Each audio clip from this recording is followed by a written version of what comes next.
imagine how they felt? Can you imagine how they felt?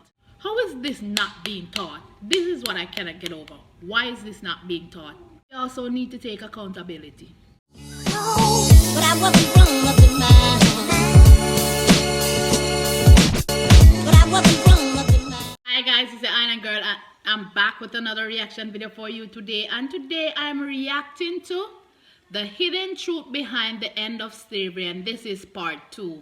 So you all know I did part 1. The link for this will be in the description below. So if you want to check that out, go ahead and check that out as well. Oh, that was so hard to watch. So hard to watch. But if you're new to my channel and it's your first time here, come on in, wrap back, put a smile on your face and enjoy this reaction with your Island Girl, alright? To all my regulars, my schmegglers, my day one, my sweetie pies, my sweetie poos, you all know what to do. Come on in, wrap back, put that smile on your face and enjoy this reaction with your Island Girl. Don't forget to do what? Go into the comment section. Tell me what you'd like me to react to next because it will be done. Without further ado, let's get into this video. The British stamped out slavery, not only throughout the British Empire, which included 1/4 of the world, whether measured in land or people, but also by its pressures and its actions against other nations. For example, the British Navy entered Brazilian waters in 1849 and destroyed Brazilian ships that had been used in the slave trade. The British government pressured the Ottoman Empire into banning the African slave trade and, later, threatened to start boarding Ottoman ships in the Mediterranean if that empire did not do a better job of policing the ban. Still later, Americans stamped out slavery in the Philippines. The Dutch stamped it out in Indonesia, the Russians in Central Asia, the French in their West African and Caribbean colonies. Germans in their East Africa colonies often hanged slave traders on the spot when they caught them in the act. No non-Western nation or civilization shared this animosity towards slavery that began to develop in the Western world in the late 18th century, reached its peak in the 19th century, and continued to fuel the anti-slavery efforts that were still necessary in much of Africa and the Middle East on into the first half of the 20th century. So I realized this from watching each of these videos. I cannot take it from Britain. They fought real hard before others joined in, and that I have to give them, salute them for, to be honest, because you kept hearing it, Britain.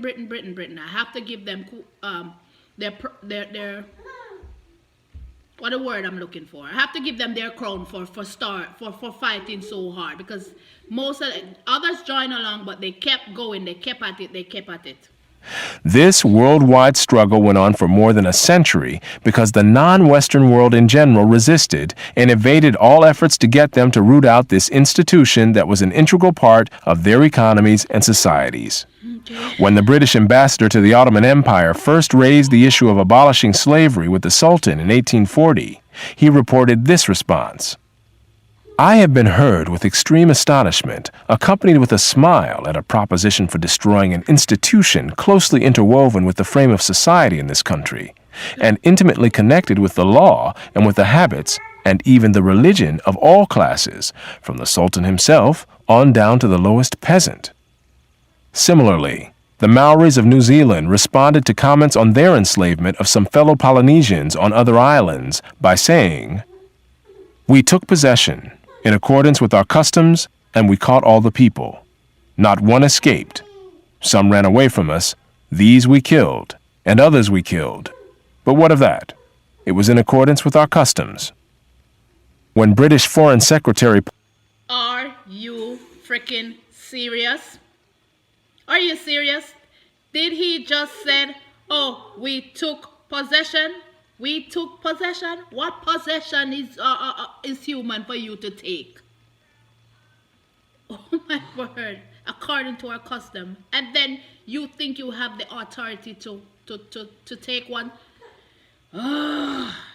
When British Foreign Secretary Palmerston sought in 1841 through his representative counsel, Atkins Hamerton, to get the ruler of Zanzibar to end the flourishing slave trade there, this was the response. When Palmerston continued to press for an end to the slave trade, Said pleaded that if he acceded to British demands, his subjects would withdraw their loyalty from him and support another claimant to the throne. And was he not looked up to by all Arabs generally as the person who should protect and guarantee for them their dearest interests, the right to carry on the slave trade? He reminded Hamilton that Arabs were not like the English and other European people who were always reading and writing and were unable to understand the anti-slavery viewpoint. The British obsession with it. Are you serious?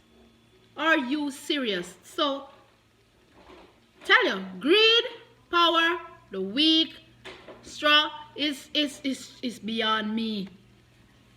The British obsession with it was quite inexplicable to them. In short, what was so patently wrong about slavery, in the eyes of Western civilization of the past 2 centuries, was almost incomprehensible to many non-Westerners.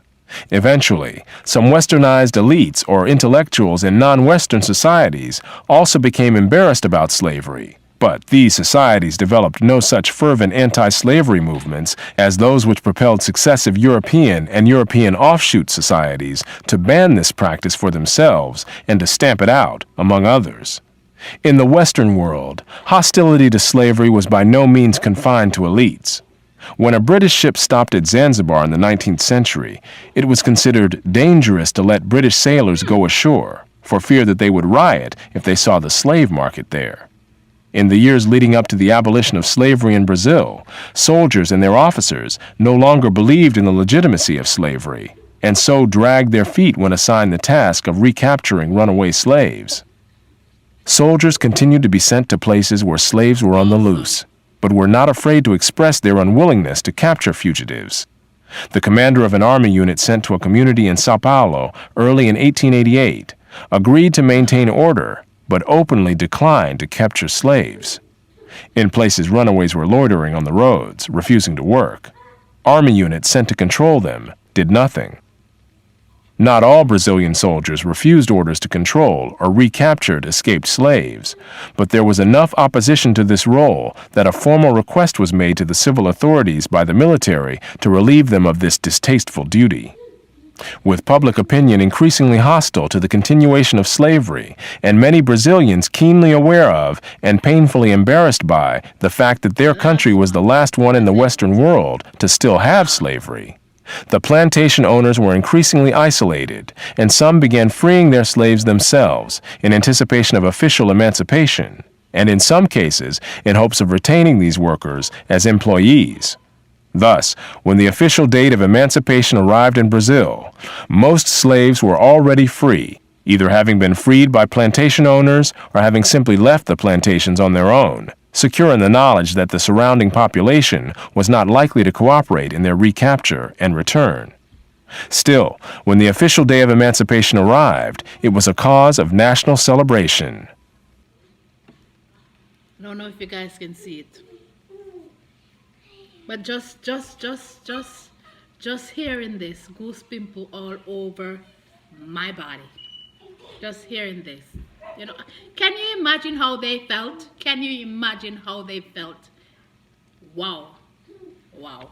The novelist Machado de Assis recalled that the celebrations following the passage of the Golden Law were the only instance of popular delirium that I can remember ever having seen.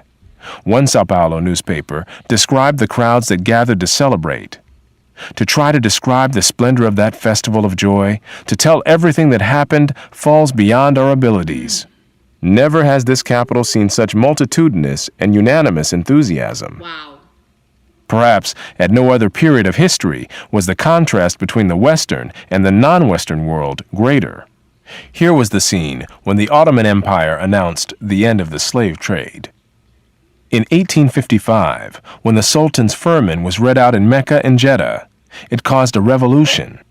Turkish officials, including the Qadi who read the firman, were murdered, the garrison shut, and Mecca was in a state of revolt until the Porte repealed the obnoxious order. And when the Governor-General of the Hejaz issued orders on 25 February 1860 forbidding the slave trade in all Turkish ports in the Red Sea, there was great excitement and fear of the recurrence of the 1855 violence. There was no Ottoman cruiser in the Red Sea capable of giving effect to this order, and Turkish officials were too frightened to enforce it. Although the slave trade was formally abolished in the Ottoman Empire, under pressure from the British government, slavery itself continued. As of 1891, the imperial palace purchased 11 slave girls for its harem, as others in the Ottoman Empire purchased women as concubines, typically white women from a region near the Caucasus and the Black Sea, known as Circassia, even though every nation in the Western world had by then outlawed slavery. Not only the Turks accepted such slavery, so did the Circassians. Mothers often groomed their daughters for this role and sold them into what was considered to be a desirable situation, at least by comparison with what was available in Circassia.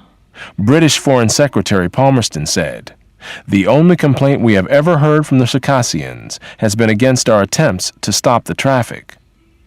Contrary to the myths to live by, created by Alex Haley and others, Africans were by no means the innocents portrayed in Roots, baffled as to why white men were coming in and taking their people away in chains. On the contrary, the region of West Africa from which Kunta Kinte supposedly came was one of the great slave trading regions of the continent, before, during, and after the white man arrived. It was Africans who enslaved their fellow Africans, selling some of these slaves to Europeans or to Arabs and keeping others for themselves. Even at the peak of the Atlantic slave trade, Africans retained more slaves for themselves than they sent to the Western Hemisphere.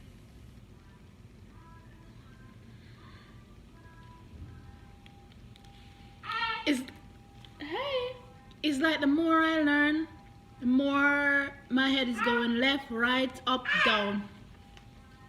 The more I learn, I'm like, wow. My mind is like, how is this not being taught? This is what I cannot get over. Why is this not being taught? So you're telling me that it wasn't the white man that went in and took. It was all being done by the Africans. And they retained more slaves than what they even pushed out. So the fingers, you have this saying, you point your finger to somebody, you have 3 or 4 pointing back at you. Don't get me wrong, I'm not saying that, oh, slavery is not bad and all of that, but we also need to take accountability. Accountability needs to be taken on every side. And I'm so, can you imagine that? Your own counterpart taking you and selling you left, right, and center, here and there. And then it was so, the narrative that was put out there, okay, the white man went in and they took and they took and they took. No, it was the black selling off, taking for themselves and selling off to make money. This is madness. This is craziness. But I'm so happy that the past is the past. I understand that slave trade is still going on. But the more your eyes open up, the more people need to understand that, listen, this hate and this bitterness need to stop. It's the past. Let's not let it come back. Let's move on. Let's love each other. That's how I see it. Just learn, move on, and love.